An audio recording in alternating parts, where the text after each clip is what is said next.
Complete হয়ে গেছে এবং শিক্ষকতার চাকরি তোমার একমাত্র পেশা, তাহলে এই ভিডিওটা তোমার জন্য।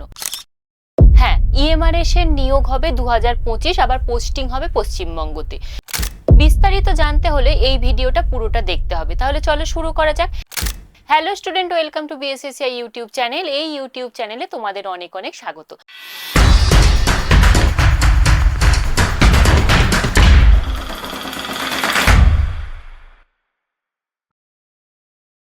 আজকে আমাদের আলোচনার বিষয় হচ্ছে ইএমআরএস নিয়োগ 2025, যেটার কিন্তু পোস্টিং হবে পশ্চিমবঙ্গতে, এবং পরীক্ষার পদ্ধতি কি থাকবে, শিক্ষাগত যোগ্যতা কি থাকবে, সমস্ত বিষয়টা আলোচনা করব। একদম সরাসরি চলে যাব। তার আগে বলে দিই এই ইএমআরএস কি। তোমরা যারা জানো না তাদেরকে বলি, ইএমআরএস হলো একলব্য মডেল রেসিডেন্সিয়াল স্কুল।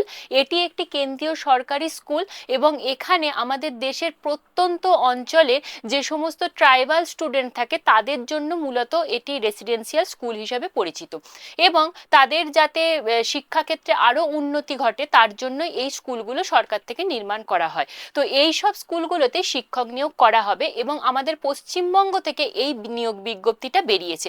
পশ্চিমবঙ্গের ঠিক কোথা থেকে এই নিয়োগ বিজ্ঞপ্তিটা বেরিয়েছে সেটা এবার দেখে নেব। দেখো, পশ্চিমবঙ্গ সরকারের backward classes welfare and tribal ডেভেলপমেন্টের তরফ থেকে বেরিয়েছে।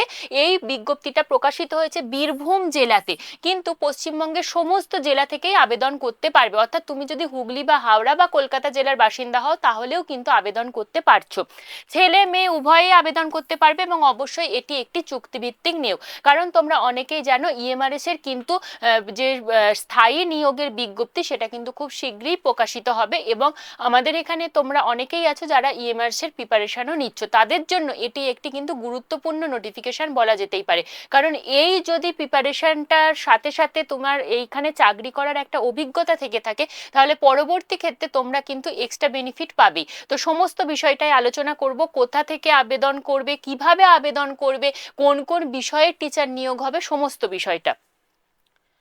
তাহলে দেখে নাও প্রথমে গুরুত্বপূর্ণ তারিখ, অর্থাৎ আবেদন কবে থেকে শুরু হয়েছে, কিভাবে আবেদন করবে। দেখো, আবেদন শুরু হয়েছে তোমাদের 10/3/2025 থেকে এবং আবেদন করার শেষ তারিখ যাচ্ছে কিন্তু 21/3/2025। বেতন কাঠামো থাকবে প্রতি মাসে 12,000 টাকা, কারণ এটা একটি চুক্তিভিত্তিক নিয়োগ, তাই এই কারণেই বেতনটা কম। কিন্তু স্থায়ী নিয়োগের ক্ষেত্রে তোমরা সকলেই জানো বেতন কাঠামো কত থাকে। এর পরবর্তীতে দেখে নেব বয়স সীমা। দেখো, ইউআরদের ক্ষেত্রে 21 থেকে 40 থাকছে বয়স সীমা, এবং সরকারি নিয়ম অনুযায়ী ওবিসি প্রার্থীরা এবং এসসি এসটি প্রার্থীরা যেমন বয়সের ছাড় পায়, অর্থাৎ ওবিসিরা 21 থেকে 43 বছর বয়স পর্যন্ত আবেদন করতে পারছো এবং এসসি এসটি প্রার্থীরা 21 থেকে 45 বছর বয়স পর্যন্ত আবেদন করতে পারছো। এরপর আমরা দেখে নেব কোন পদে নিয়োগ হবে। দেখো, গেস্ট টিচার হিসাবে ট্রেন্ড গ্র্যাজুয়েট টিচার অর্থাৎ টিজিটি পদে কিন্তু নিয়োগ হবে।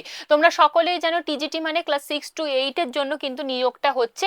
এরপর দেখে নেব যে কোন কোন বিষয়ে নিয়োগ হবে। দেখো, English language teacher, physics teacher, biology, chemistry, math, history, geography, education, এতগুলো বিষয়ে কিন্তু নিয়োগ হবে। এরপর আমরা দেখে নেব শূন্য পদ কি থাকছে এবং যোগ্যতা কি লাগছে। তো পরবর্তীতে এই যে ইংলিশ টিচারের জন্য দেখো শূন্য পদ থাকবে একটি, এবং শিক্ষাগত যোগ্যতা দেখো ইংরাজি বিষয়ে অনার্স সহ স্নাতক পাশ করে থাকতে হবে এবং সেই সঙ্গে তোমার কিন্তু বিএড ডিগ্রি থাকতে হচ্ছে।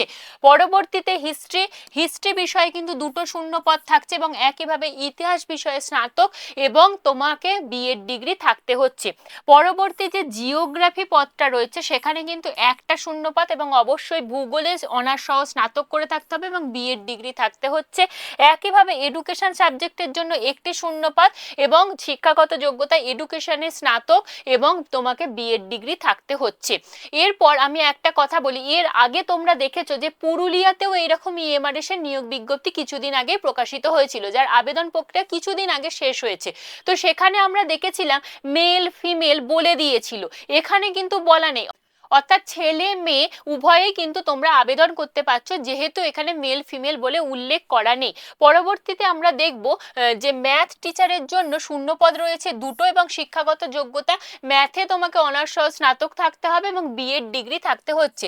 কেমিস্ট্রিতে একটি শূন্য পদ এবং একইভাবে কেমিস্ট্রি বিষয়ে তোমাকে অনার্স সহ স্নাতক থাকতে হচ্ছে এবং তোমার বিএড ডিগ্রি। ফিজিক্সে একটি শূন্য পদ এবং বায়োলজিতে দুটো শূন্য পদ রয়েছে। এরপর আমরা দেখে নেব নির্বাচন প্রক্রিয়া, দেখো নির্বাচন প্রক্রিয়া দুটি ধাপে হবে, একটি লিখিত পরীক্ষা হবে এবং একটি ইন্টারভিউ হবে। লিখিত পরীক্ষা এবং ইন্টারভিউ এর নম্বরের ভিত্তিতে কিন্তু চূড়ান্ত মেধা তালিকা প্রকাশিত হয়ে তোমার নিয়োগটা হয়ে যাবে। এবার তোমরা প্রশ্ন করবে যে লিখিত পরীক্ষায় কি কি বিষয় থাকবে, দেখো নোটিফিকেশনে বলা নেই, কিন্তু তোমরা জানো ইএমআরএস এ কি কি বিষয়গুলো থাকে, সুতরাং ওই সিডিপি, তোমার সাবজেক্ট, এই বিষয়গুলো খুব ভালো করে পড়ে যাবে, তাহলেই কিন্তু লিখিত পরীক্ষাটা আয়ত্ত করে নিতে পারবে। এবং ইন্টারভিউ অবশ্যই কিন্তু স্কিল টেস্ট থাকবে, অর্থাৎ তোমাকে একটি ক্লাস ডেমনস্ট্রেশন দিতে হবে। এরপর আমরা দেখে নেব আবেদন পদ্ধতি, কিভাবে আবেদন করবে। দেখো আবেদন অফলাইনে করতে হবে, ওয়েবসাইট থেকে ফর্ম ডাউনলোড করবে এবং ফর্মটা নিজে হাতে পূরণ করে প্রয়োজনীয় নথিপত্র সহ কিন্তু তোমাকে নির্দিষ্ট ঠিকানায় জমা করতে হবে। ফর্ম ডাউনলোড করার লিঙ্কটা আমি এখানে দিয়ে দিয়েছি এবং তোমাদের ডেসক্রিপশন বক্সে ফর্মের পিডিএফটাও থাকবে, তোমরা সেটা থেকে ডাউনলোড করে নিয়ে ফর্মটা নিজে হাতে যথাযথভাবে পূরণ করে ফেলবে এবং নির্দিষ্ট ঠিকানায় পাঠিয়ে দেবে। এরপর আমরা দেখে নেব এই ফর্মের সাথে তোমরা কি কি জিনিস দেবে। দেখো প্রথমেই তো পূরণ করা ফর্মটা অবশ্যই দিচ্ছ, তারপর তোমরা কি দেবে না আবেদন মূল্যটা জমা করার রসিদ দেবে, কাস্ট সার্টিফিকেট দেবে, শিক্ষাগত যোগ্যতা সার্টিফিকেট দেবে, সচিত্র পরিচয়পত্র দেবে এবং দুটো নিজের ঠিকানা লেখা একটা খাম কিন্তু তোমাদের দিতেই হবে। এরপর দেখব যে আবেদনপত্র জমা করার পদ্ধতি কি থাকছে। দেখো পূরণ করা ফর্ম এবং প্রয়োজনীয় নথির সাথে স্বপ্রত্যয়িত নকল সহ নির্দিষ্ট ঠিকানায় পাঠাতে হবে এবং এখানে হচ্ছে আবেদনপত্র জমা করার ঠিকানাটাও দেওয়া রয়েছে। তোমরা এই নির্দিষ্ট ঠিকানায় কিন্তু 21/3/2025 বিকাল 5টার মধ্যে কিন্তু তোমাদের পাঠিয়ে দিতে হবে। এই গেল সম্পূর্ণ বিষয়টা। এরপর যদি তোমাদের কোনো প্রশ্ন থেকে থাকে অবশ্যই তোমরা কমেন্ট বক্সে জানাও, আমি যথাযথ উত্তর দেওয়ার চেষ্টা করব। সবাই প্রিপারেশন বজায় রাখো। এই বছরে বারবার বলছি অনেকগুলো শিক্ষকতার চাকরির কিন্তু নোটিফিকেশন আসবে, নিজেদের প্রিপারেশনটা বজায় রাখো। খুব ভালো থেকো, থ্যাংক ইউ।